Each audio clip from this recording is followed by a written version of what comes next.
So, this was a test, for us. I told the players early in the week, last week, that this was going to be a test, that we were going to play a really good team, and we would actually find out where we were as a team. And this was a test for everybody. It was a test for the coaches, it was a test for me, it was a test for all the players.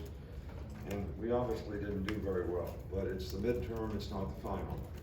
So if we can learn from some of the mistakes that we made, coaches and players alike, we can all get better and have a lot better opportunity, I think, to be successful in the future. So, but everybody's got basically two choices. You can throw in the towel and quit and be mediocre, or you can fight and grind and do the hard things that you need to do to be successful.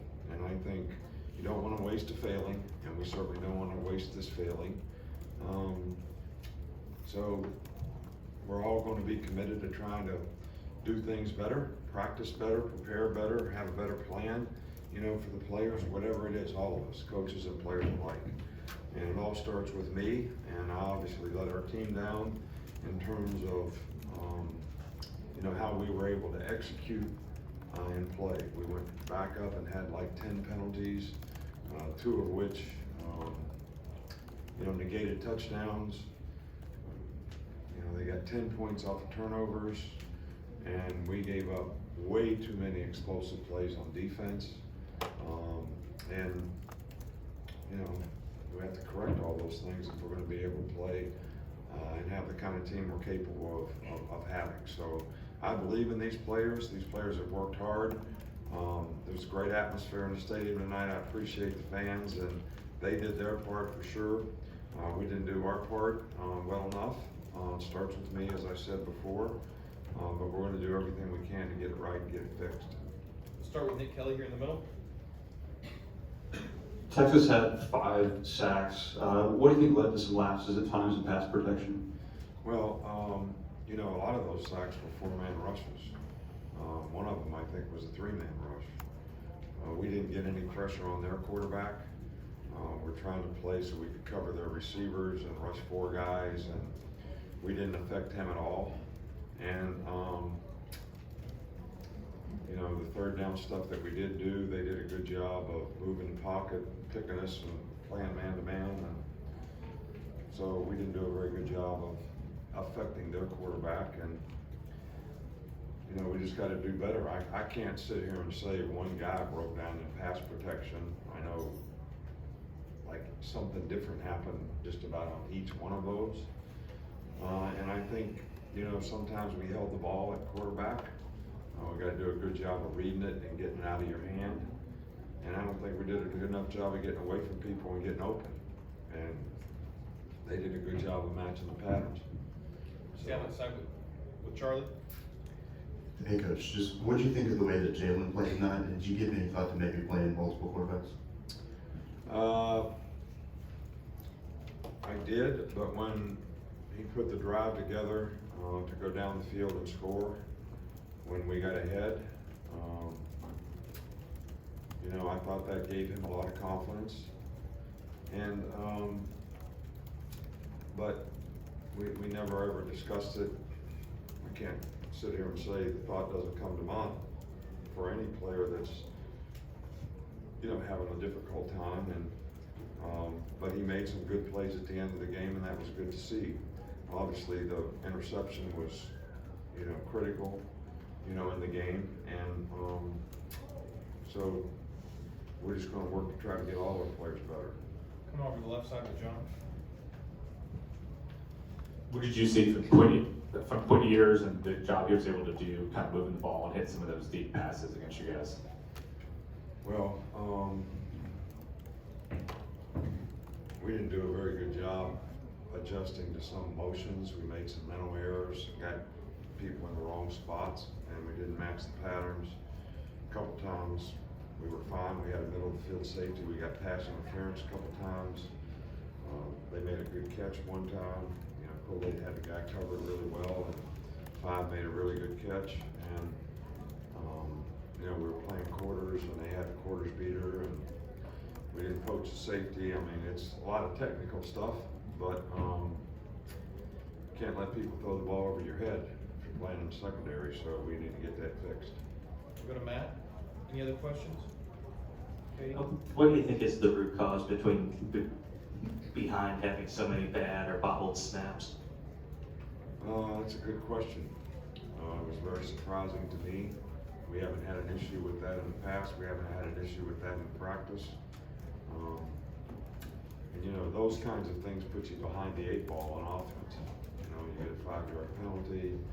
We had a couple of those false starts. I think we had 2 snaps and 1 false start. So, put you behind in sticks.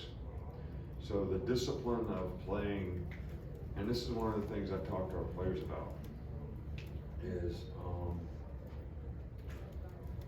it's great to have emotion and play with emotion. Everybody should have that. But that motion has to be channeled into tangible, functional execution. So you gotta focus on the task at hand, one play at a time. It's gotta be very intentional. If you get emotional, then you make bad choices and decisions. Your brain doesn't work like it needs to, and bad things happen. Whether you make mistakes on defense, whether you snap the ball poorly, whether you jump off sides. I mean, we had a chance to stop them at the end of the game a couple times, and you know, couldn't get off the field, let them, you know, lead the clock. So, just all in all, we just didn't do what we needed to do to have a chance to be successful against a good team. Brian Hennessy. Coach, when Jalen throws the first interception, did you see him kind of being, when we talk about taking it one play at a time, did you see him a little cautious throughout the rest of the first half at all? Did that impact why the slow start in the beginning? I can't really answer that. Probably a better question to ask him. I think they kind of, you know, they catted the corner from the backside and they rolled the coverage. We were in trips, and I don't think he saw, you know, the thing roll up, and it was a poor decision. But I don't really think, I didn't see a bad look from him on the sidelines ever. You know, he was into it, he was talking to Tommy, he was getting new information.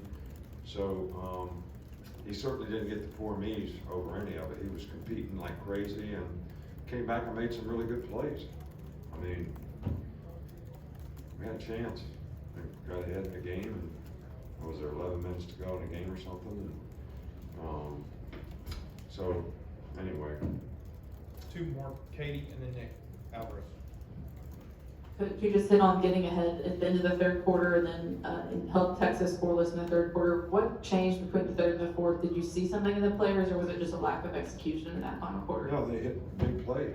I mean, if you look at, until the end, when they ran the clock out with like 5 or 6 minutes to go, we had a chance to stop them on 3rd down. They ran for 1st down. We had another chance to stop on 3rd down, jumped off sides. But all the plays that they made were all explosive plays. All were explosive plays. And that was the difference. They didn't make explosive plays in the 3rd quarter. And we played better. We got off the field on 3rd down. So they took a lot of shots in the game, and they made them. And we knew they would take shots in the game. They did last year. That's how they play, and it's a good way to play. So, but if you play them correctly, they can turn out to be lone foul balls too. And we didn't do that. We didn't make that happen. Finish with Nick. How did you feel like you guys handled substitutions and alignment on defense when Texas went area? A couple times not good, and that's when we missed. Twice missed a match on the, you know, wide delay pass where they fly the back out, tight end comes across, we didn't match the pattern. So, and I think in both cases, I think we had to call, but I think when they went hurry up on it, we were on our heels. So I don't think we did a good job of that. Coach, thank you. We good? All right, thank you.